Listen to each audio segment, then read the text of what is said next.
Hi everyone, this is Neel Raithatha, also known as the Wax Whisperer. Thank you for joining me in my latest video. We have here a patient who attended with bilateral, fully occluding earwax, and just commencing with this, the patient's left ear. This is the ear that they felt was the worst out of the two. And the earwax consistency in this ear was quite sticky, glutinous, almost like a caramel toffee texture. So I've just instilled some olive oil earwax spray. So the olive oil that we use is medical grade, and in fact, if you wish to purchase the olive oil that I use for my procedures, if you visit our URL on the bottom right of the screen, which is www.clearwax.co.uk, and visit our public online shop. If you're based in the UK, you can purchase this spray. It's called Clear Olive Oil Ear Spray, and it's medical grade. And the way you use it is you apply 2 or 3 squirts into your ear. The ear that you're instilling the drops in, tilt your head over so the opposite ear faces the opposite shoulder. So in essence, the ear that you're instilling the drops in is towards the ceiling. Allow the drops to penetrate for a few minutes, and then really importantly, what you need to do is drain that ear so all the excess oil is removed. If not, what will happen is the olive oil will either form into a puddle very deep in your ear, or it will soften the earwax and the earwax will drizzle further down your ear canal and settle on your eardrum, which makes it more difficult to remove. So after a few minutes, you tilt your head in the opposite direction, place a tissue underneath your ear and let all that excess oil drain. So why and when would you use some olive oil spray? Now, we have a lot of patients who attend clinic with really dry, itchy ears, and there could be a number of causes for that. It could be eczema, psoriasis, dermatitis, or it could be that you're getting water in your ear and soap and shampoo, and you're washing away, you're leaching all of these natural oils secreted by our ears, which help to moisturize and hydrate the skin, so you're washing them that away. So all of our ears, we produce 2 oils. One is a lipidy, fatty oil called sebum.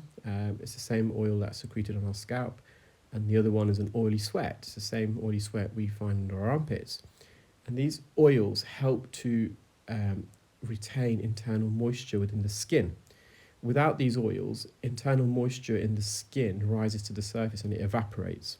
So it's like a barrier. It protects the inner skin cells, and it helps it to retain their natural moisture.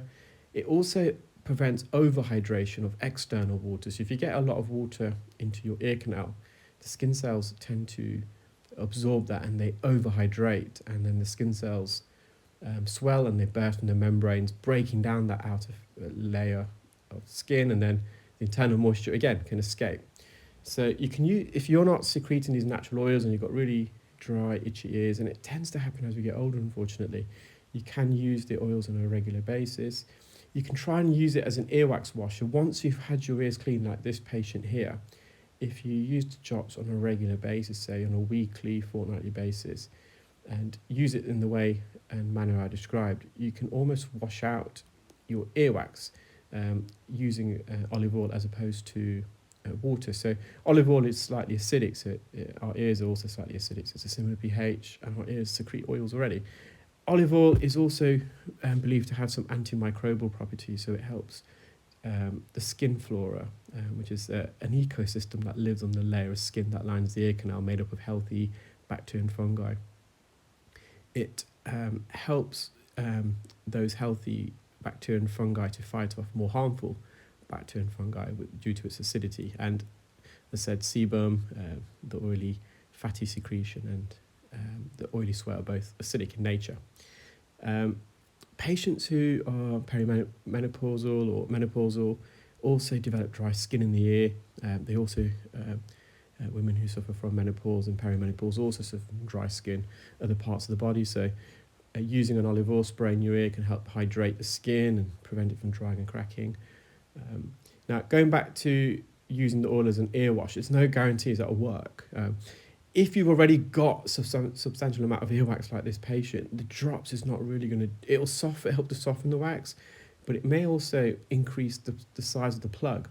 So this earwax plug you're seeing on screen, on average, but it's around 60% of dry matter. So the dry matter include loose hairs, as you can see there, exfoliated dead skin cells. So 60% is dry matter, and that forms the meshwork, it forms the matrix, the scaffolding for the remainder of the earwax plug. And what fills in the gaps of this matrix and meshwork are these natural oils, and eventually they all amalgamate to form a wax plug. So if you've already got a wax plug like this, introducing oil into your ear can actually increase the size of the plug, because the oil will add and fill in gaps in the matrix and the meshwork of the dry matter that forms the core of the earwax. So your earwax can swell and further block your ear, so just be wary of that. So this ear was a bit more challenging, and ironically, the patient didn't actually feel that this ear was that blocked. And the reason for it, you will see it once I remove the wax plug. The front part of the ear canal, the anterior canal wall, it's slightly prominent, it's bulged in. So that part of the ear canal is protruding into the midline, so into the centre of the ear canal. Ever so slightly, but this wax plug extends from the entrance all the way to the eardrum, and because of that protrusion, some of the wax is stuck behind that, and it's trapping the wax, so we're trying to bring this forwards. Also, the entrance of this ear is slightly narrower. So I'm just using a hook, and we're just getting in behind, but the consistency was just a tad soft laterally, so towards the entrance there. A bit further in, the wax plug was a bit drier actually, and a bit rough around the edge, and the patient could feel it as I was removing it. The best way to describe it is it's got a sandpaper surface, and as you can imagine, as you're bringing that forward, that's rubbing against the side of the ear canal, causing a bit of irritation. So the ear hook just sliced through this piece of wax like a hot knife through butter, so I'm just using a Jobson horn for greater surface area, but I got a little bit out, but it wasn't suffice really. It wasn't a useful tool, either the hook or the Jobson horn in this instance. Obviously the wax, what we can envisage here, it's just too soft to use forceps. So I'm using the Jobson horn to go to the back part of the ear canal. I'm trying to separate it off the canal, so I'm trying to glide it. Now, I'm actually working on my own tools, so there's a lot going on in the background. Probably why I'm uploading videos quite late in the evening, later than I probably normally would. It's just so busy with the wax scope, so we should have our first samples of the speculum that attached to the end of the wax scope, hopefully next week, so I've been told all is going well.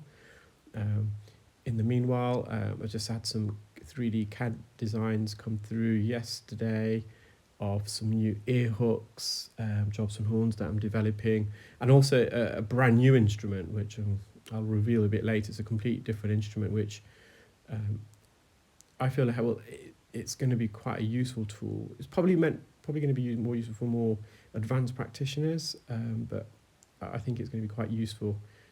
So I'm busy developing that, and hopefully I'll get some prototypes in the next week or so. I'm just going to be finalising the CAD scans. They're looking really good.